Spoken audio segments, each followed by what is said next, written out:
And Bill and Kathy went bowling. In bowling, each score is a whole number. Anne's first game score is 103, second game 117. What is the average? Well, 103 plus 117 divided by 2 is her average, and I believe that's 110. In his first 2 games, Bill's scores were 108 and 125. His score after 3 games is 115. What was his score in the third game? So we'll call that third game score X.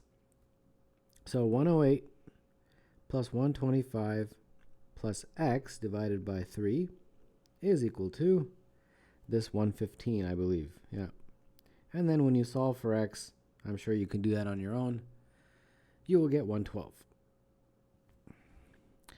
Part C. After 3 games, Kathy's average score was 113. She scored the same in her 5th game as she did in her 4th game. Is it possible for her average score on these 5 games to be 120? Okay, so we have 3 games, and the average is 113. So I'll just say that those 3 games were 113 each. Not necessarily, but let's just go with this. 4th game, I will say her score was X, and the 5th game score is also X because they told me it's the same. And then the average, I believe they are saying, is 120. Okay, so let's see what we get here. This becomes 339 plus 2x, and when you multiply, that's going to be, what, 600? And then when you solve for x, you get 130.5. So is it possible? The answer is no, because in bowling, each score is a whole number, and this is not a whole number. So you just write that in a sentence, and you should be good to go.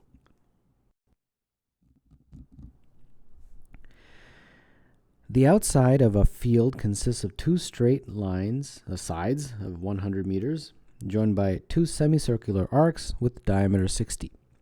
Determine the perimeter. All right, so this semicircular arc is the circumference divided by 2. Circumference of a circle divided by 2. And that arc is also circumference of the circle divided by 2. So the perimeter will be this 100 meters plus this 100 meters plus that c over 2 plus the other c over 2. And that is 200 plus c. Now what is c? There's a formula, I'm sure many of you know, that circumference of the circle is equivalent to the pi times the diameter. Well, in this case, the diameter is 60. So it's pi times 60. So therefore, the perimeter is 200 plus c, and c is 60 pi. And I believe that's it.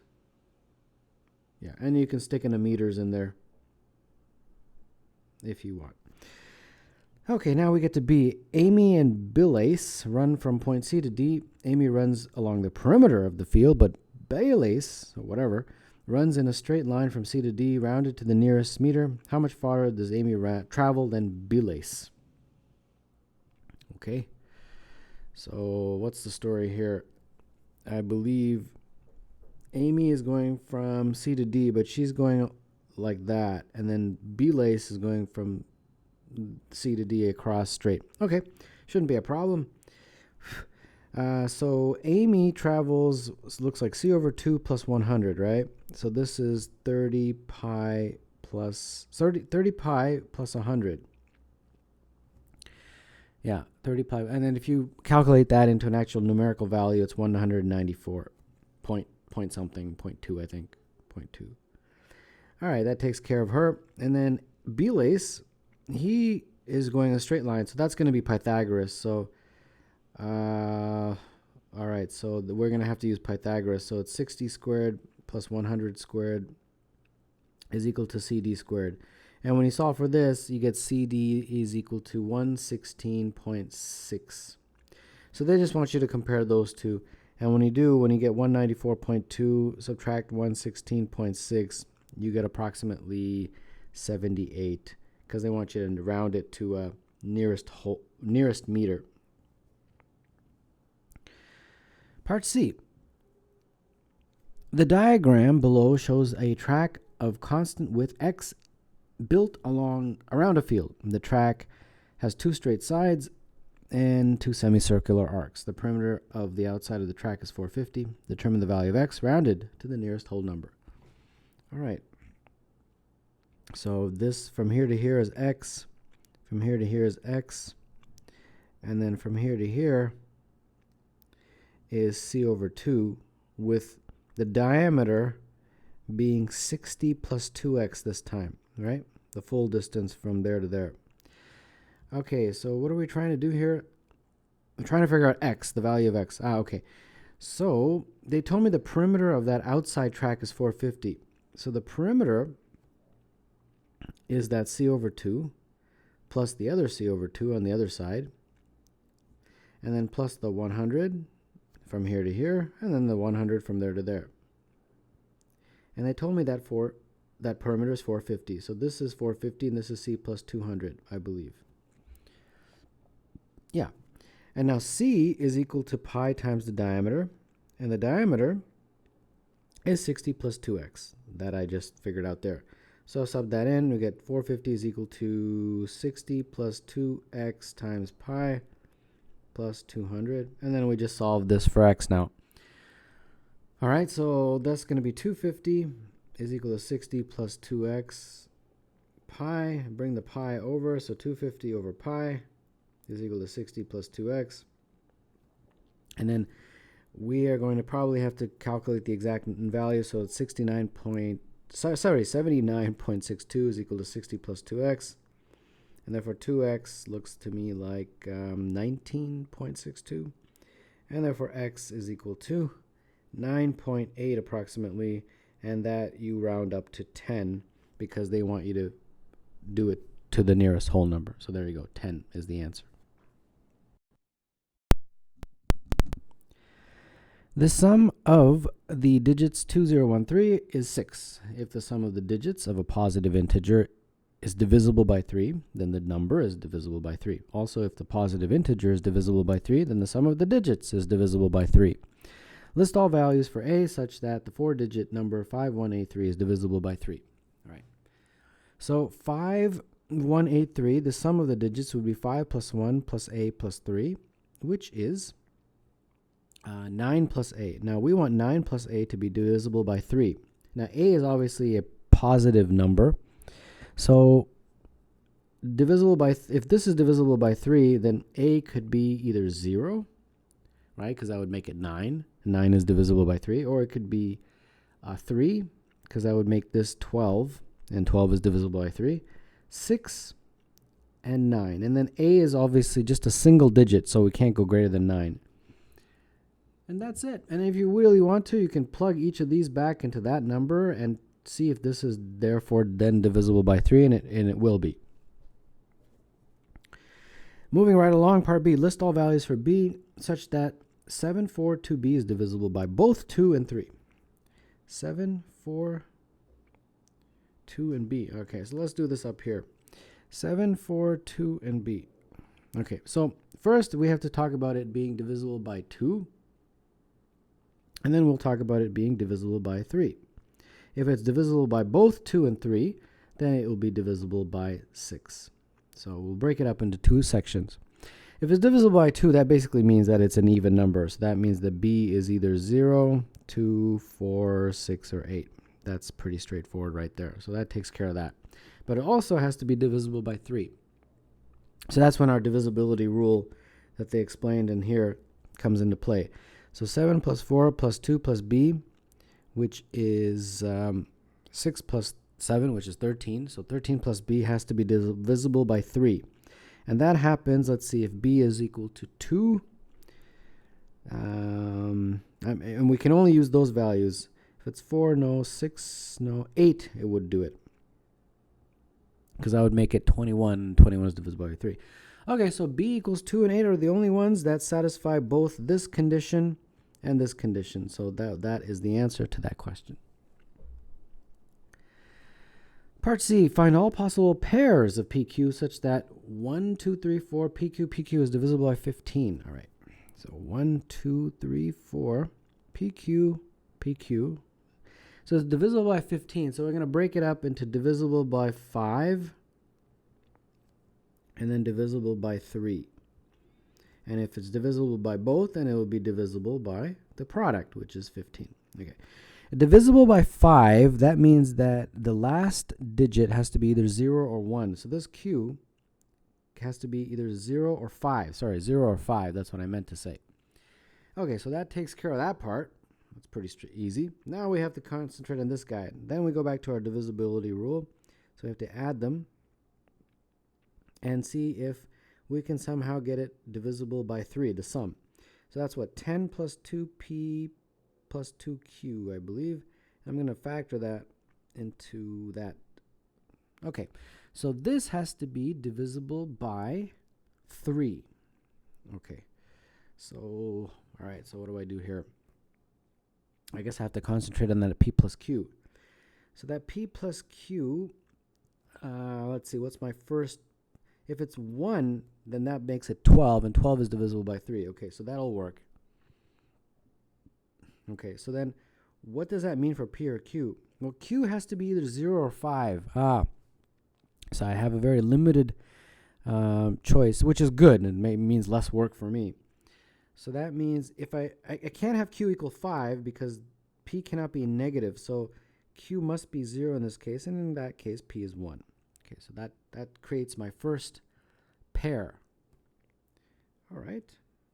The next one, p plus q, in order to make this expression divisible by 3, I believe will be 4. And if that's the case, then p will be 4 and q will be 0. Because q cannot be 5, because that would mean p would have to be negative 1, and p cannot be a negative because p represents a positive digit.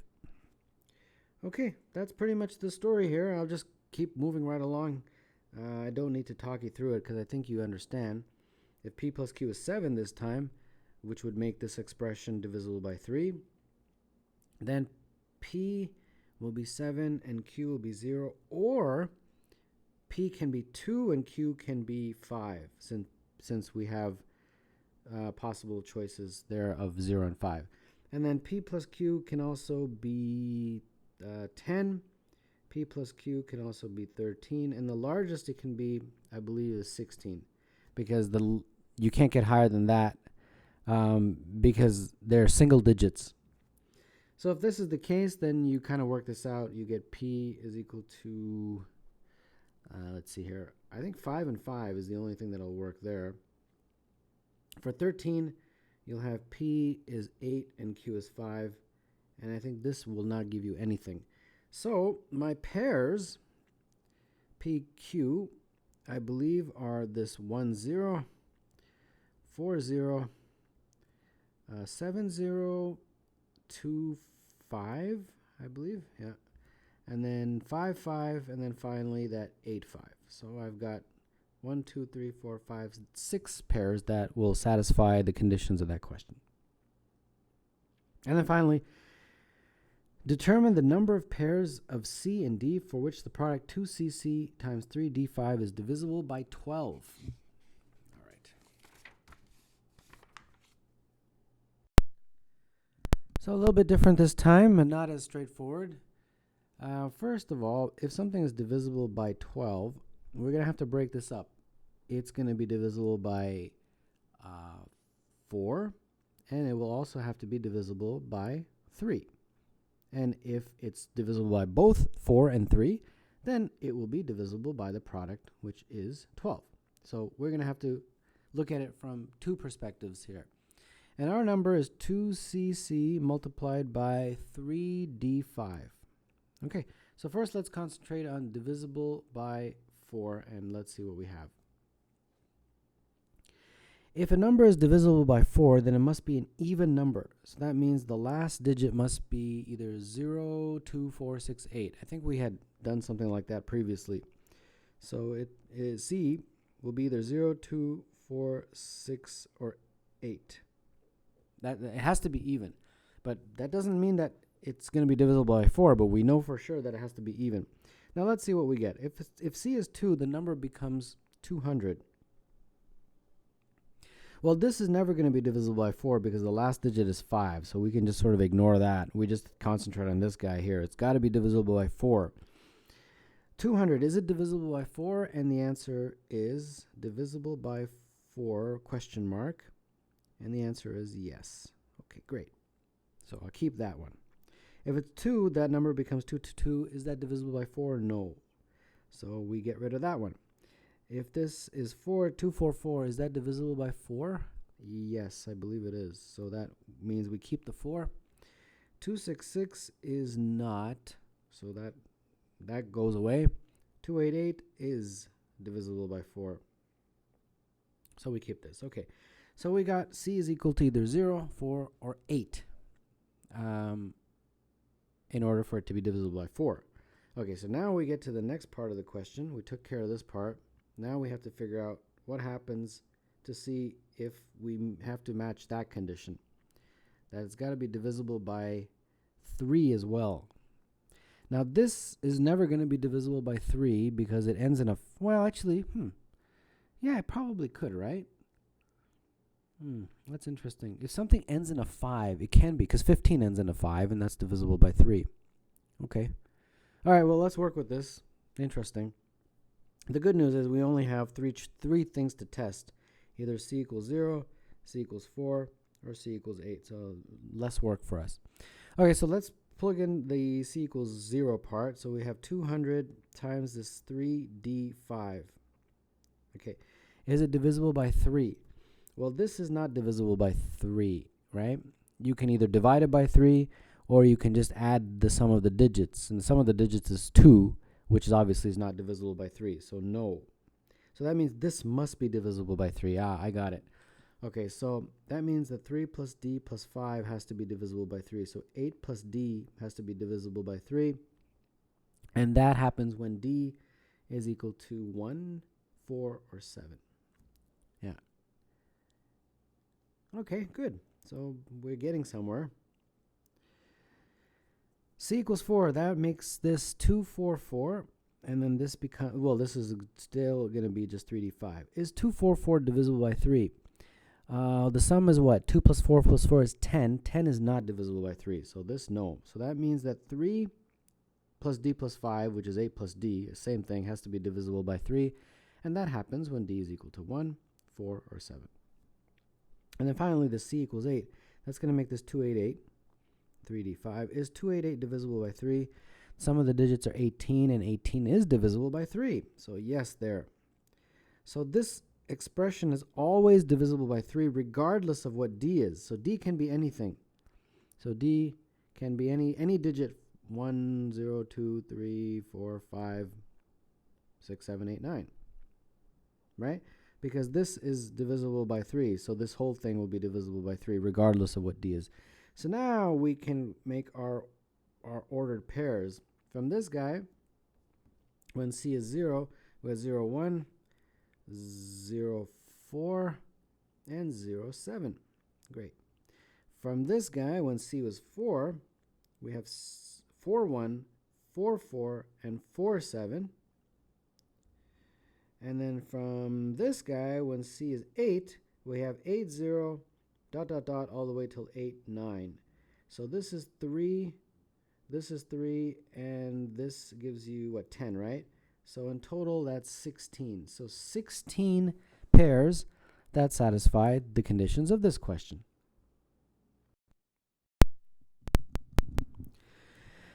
A dot starts on the xy plane at 0, 0, makes a series of moves. In each move, the dot travels either one unit left, right, up, or down. 5 of the many different ways the dot can end up at 1, 1 are as follows. In how many different ways can the dot end up in 1, 0? In 4 or few. All right, 4 or few. So 4 or few means either 4 moves, 3 moves, 2 moves, or 1 move, correct? Yeah. So 4 moves, it's got to go to 1, 0, right? So if this is x and this is y, so this is 1, 0, that point. Now, 4 moves, I don't think it's possible, because if you test out the moves, right, there's no way to end up at 1, 0 with 4, so not possible. But 3 there is. 3 there is. You can either go that way, and then back. So you go to 2 and then back to 1. Or you can go up, down, which cancels it out, and then go right 1. Now, what's interesting is that for that way, there's 3 possible combinations, right? You can do either of these this guy can go either as the third move or the second move or the first move. But with this scenario, since they're all three are different, there's 6 possible arrangements. So in total, there's 9 possible ways of doing that. Yeah. 2 moves is not possible to get it to 1, 0. And then 1 move, yeah, you just move right, and then there you're done. So that's 1. So this 9 plus this 1 gives you a total of 10 ways that you can get to 1, 0 with those moves, either up, down, right, or left. At how many different points can the dot end in exactly 4 moves? All right. All right, so in exactly 4 moves. Okay, so 4 moves, we have right, left moves. So moves that go that way or this way. We have up, down moves. Moves that go either up or down. And then we will make a list. So either 4 of these and 0 of these, 3 of these and 1 of these, 2 of these and 2 of these, 1 of these and 3 of these, or 0 of these and 4 of these. So these are the combinations. And let's see what we get for each of these. Okay. So, all right. So for XY, we have to figure out what is going to be the possible choices here. If we're going for, and they're all right or left, we have, well, let's see here. You can go all 4 to the left, to the right, so that's going to give you an x coordinate of 4. And there's 0 up, down, so this is always going to be 0. You can go 3 to the right and then 1 to the left. That's going to bring you at 2. 2 to the right and then 2 to the left. That's going to bring you at 0. 1 to the right and then 3 to the left. That's going to give me a -2. And then finally, all going to the left. That will bring you at -4. And for all of these, the y coordinate 0 because we had 0 moves going up or down. Okay. I think I'm satisfied with that. So this gives me 4. Actually, no, it gives me 5. 5 ordered pairs. Or 5 coordinates, whatever. Okay, let's move on to the next one. 3 and 1. 3 and 1. Now, if it's going 1, that 1 could be either going up or going down. So that means the y is either a 1 or the y is either a -1. Right? If it went up, it would be a 1. If it was going down, it would be a -1. Now let's concentrate on this guy. Either you're going this way 3, so that would be a 3. Or you're going that way 2 and then back 1, so that would give me a 1. Or we're going that way once and then twice, so that would be a -1. Or we're going left 3 times, and that would give me a -3. Yeah, and then the same story holds true for the -1. So that gives me 4 plus 4, 8 coordinates. Yeah, 8 points. Okay, so I guess that's the way to do this. 2 and 2. Okay, 2 and 2. 2 and 2. Well, let's concentrate on this guy. You're going either up 2, so that would give me a 2, or up 1, down 1, that would give me 0, or down 2 would give me -2. Now, if you look at this, either going that way 2, so 2, that way and then back, so that would give me 0. Yeah, that would give me 0. Or that way 2, that would give me -2. And the same holds true for each of these. Yeah. So that gave me a total of 9, right? Now, I think there might be some doubles here, but the doubles we'll take care of at the end. We'll talk about at the end is what I meant. Okay. All right, 1 and 3. If you're going up 1 or down 1, or sorry, it's in the x direction, right? So we're going right 1 or left 1. So the x value will be either 1 or -1. And this 3 would be going up 3, so that would give me a 3. Or going up 2 and down 1 would bring me a 1. or going up 1 and down 2 would be -1, or down 3. And the same holds true here. So that gives me a total of 8, right? And then finally this guy, well, this guy is very similar to this guy up here. So the x value is 0, but then the y values are 4, 2, 0, -2, and -4. So that gives me another 5. Okay, great. But this question is a little bit of a trick that you can't just add up these guys and be done with it, because you've got some doubles in here. So we got to eliminate the doubles because they want distinct points, right? Where's that question? Yeah, different. They said different points, and different means distinct. Okay. So for this, I don't think there's any doubles, so we're good to go there. For these guys, we're good to go. But for these guys, we have some doubles in there. This one, and this one, we have already counted somewhere up here. For this 8, we have a few doubles as well. 1, 1, 1, -1, -1, 1, and -1, -1. That's a double. And then for these 5, are there any doubles? Yeah, 0, yeah, 0, 2, 0, 0, and 0, -2. So from the total, if you added the 5, 8, 9, 8, and 5, I believe that is 35. But then we've got 1, 2, 3, 4, 5, 6, 7, 8, 9, 10 doubles. So you got to subtract those. So the distinct or different points is 25.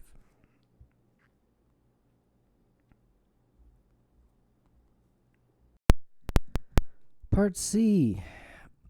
Determine with justification the number of integers k with k less than 100 for which the dot can end at the point -712 in exactly k moves.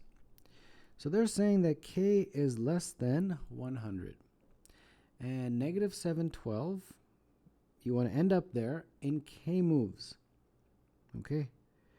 Well, the -712 basically means that you have gone left 7 times, 7 left moves, and you've gone up 12. So that means that this is 19 moves, at least. At least. You can have more, of course, because some moves can cancel out. You can do these 19 moves, end up at -712, then you can go up 1 and down 1, and end up at -712 again. But you did 2 more moves, which would bring you up to 21 moves, but you end up at the same place. But what I'm trying to say is that k has to be at least 19, so it's got to be greater than or equal to 19. Now they've given us a parameter that it's less than or equal to 100, so that's a pretty good range that we can work with. Okay, now like I said, I think just about 30 seconds ago, if I end up here in 19 moves and then I went up 1 and went down 1, those two cancel each other. But now I did 2 more moves, so now I'm up to 21 moves. See what I'm saying? Again, if I do another 2 more moves that cancel each other, whatever, I went right 1 move, then left 1 move, I end up back at -712, so that's 23 moves.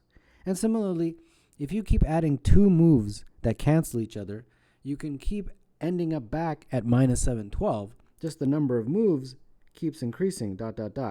So really, it's k equals 19 plus 2n, as long as you're in this range. And that means that k can be 19, 21, 23, 25, all the way up to 99, I believe. That's the last one that would be less than 100. And therefore, if you add up these guys, it gives you, I believe, 41. So there's 41 values of k for which you can end up at -712.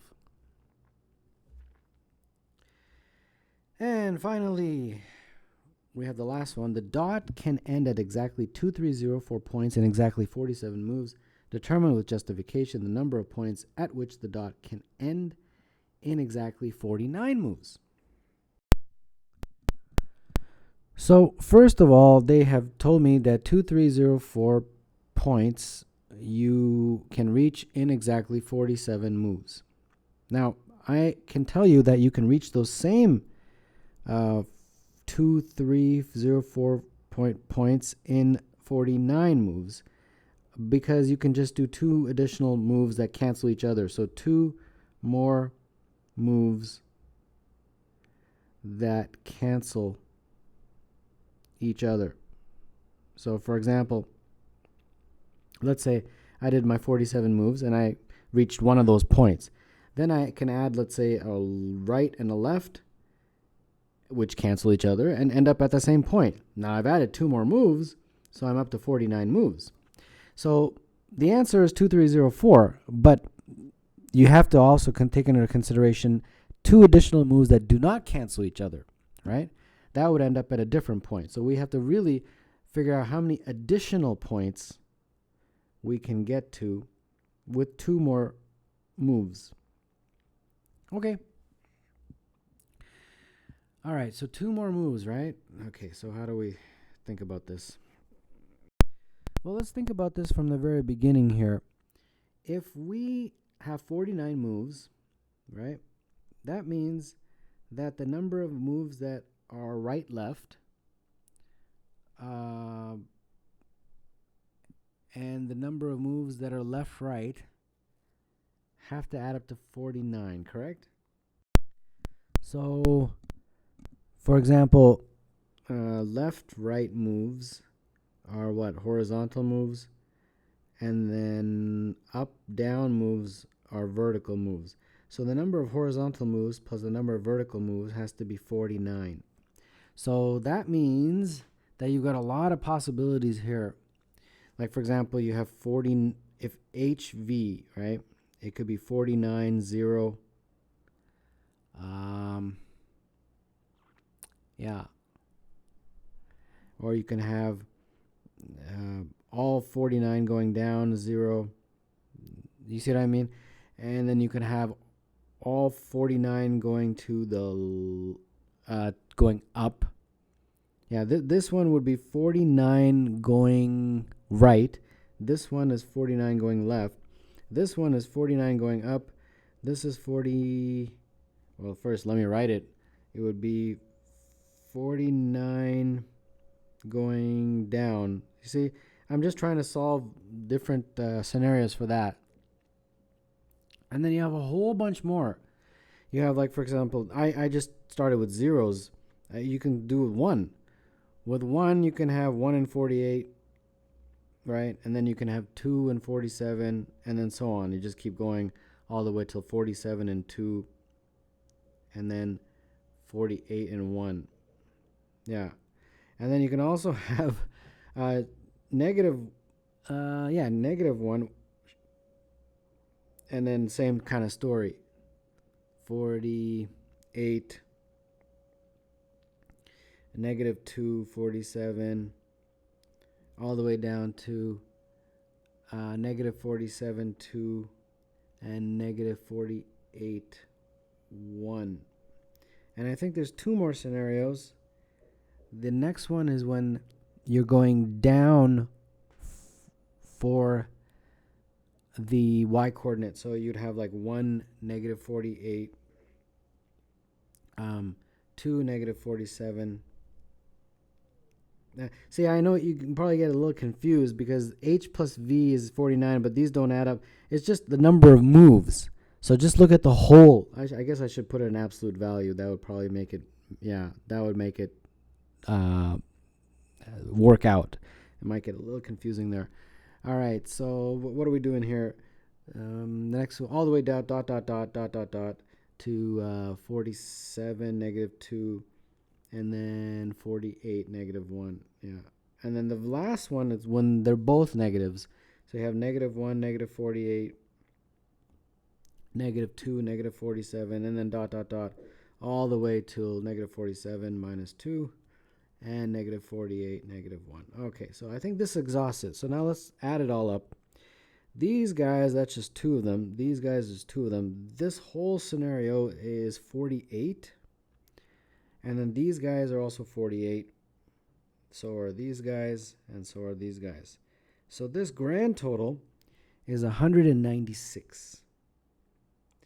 So we concluded initially that we have the same 2304 points and 49 moves, but we've shown that we can add an additional 196.